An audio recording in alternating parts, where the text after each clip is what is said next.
राधिका रमन शरण जी, राधे राधे महाराज जी। महाराज जी, अत्यंत शीघ्र भगवत प्राप्ति करने का कोई उपाय है? रोना। रोना कैसे आए?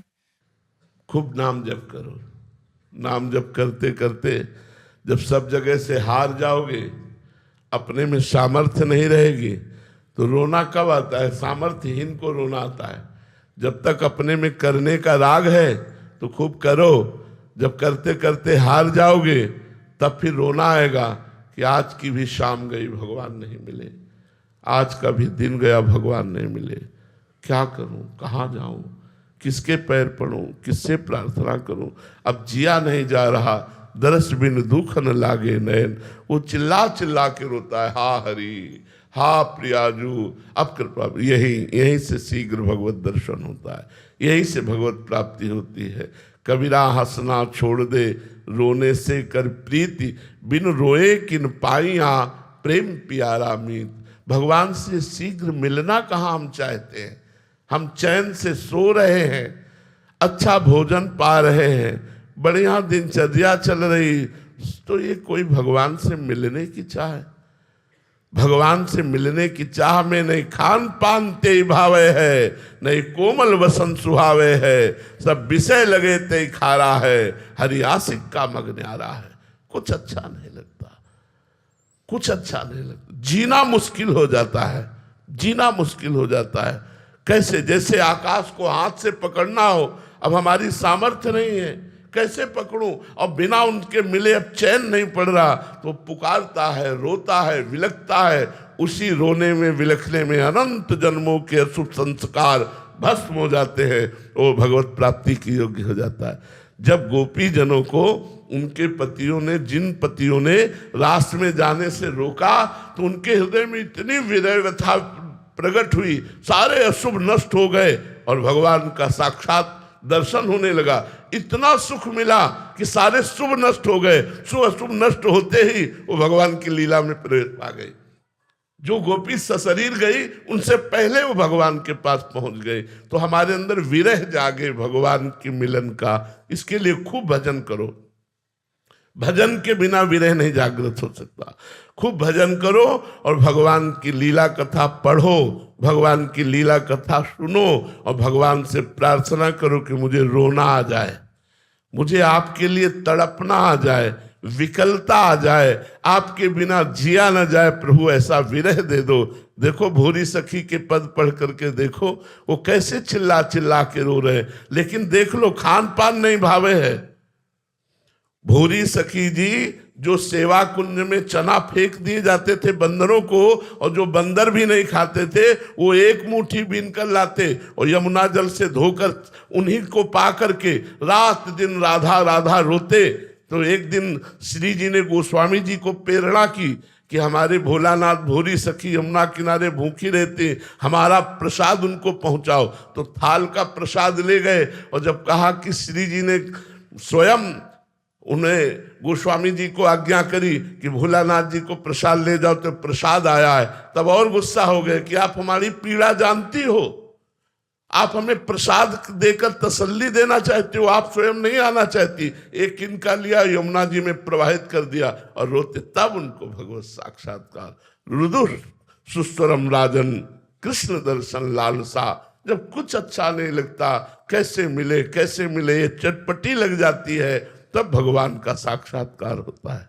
महाराज जी, लगभग 27 साल हो गए इस मार्ग में चलते हुए, उसके बाद 27 जन्म भी हो सकते हैं और 27 सेकंड में भी मिल सकते हैं। अब ये विकलता हमारी है। इस मार्ग में चलना आप कितना चलते हैं? 27 दिन चल के दिखाओ, हमारे साथ आओ।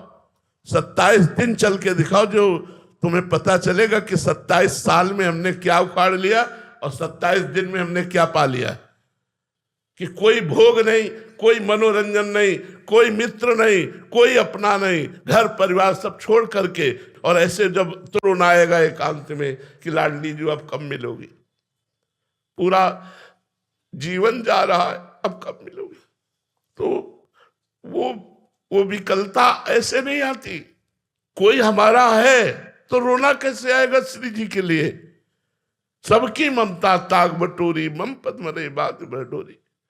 इसमें 27 वर्ष या 30 वर्ष इसका आपकी चाल क्या है? आप चल कैसे रहे हो? 27 मिनट की यात्रा को 27 जन्म में तय कर रहे हो, या 27 दिन में तय कर रहे हो, या 27 साल में तय कर रहे हो? ये तुम्हारे ऊपर है। तुम कितना विकल हो प्रभु के लिए, कितना विकल हो, बस देखना ये कितना प्यार करते हो प्रभु से।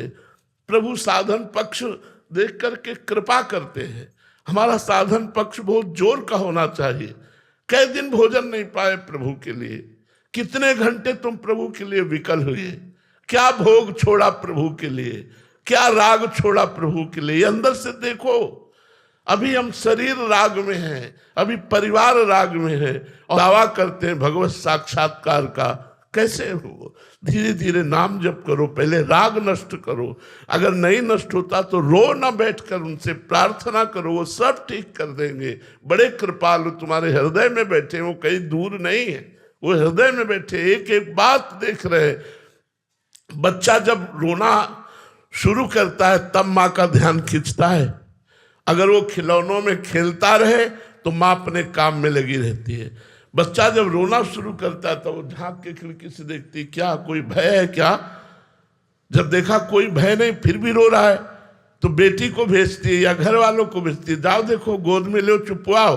जब उससे भी नहीं चुपाता तब माँ जाती है, अरे ये नहीं मानेगा, बड़ा नटखट है, अपनी गोद में ले लेती। ऐसे ही भगवान देखते हैं, रो क्यों रहा है? इसे कोई अभाव है, कोई चाह है? भेज दी चाह को, पूर्ण कर दी चाह को, और उसमें मस्त हो गया तो भगवान नहीं आए। जब चाह नहीं है तो भगवान रिद्धियां सिद्धियां बेचते हैं, ये ले लो। जब उनसे भी नहीं शांत होता उसका रोना, तब वो स्वयं सामने प्रकट हो जाते हैं।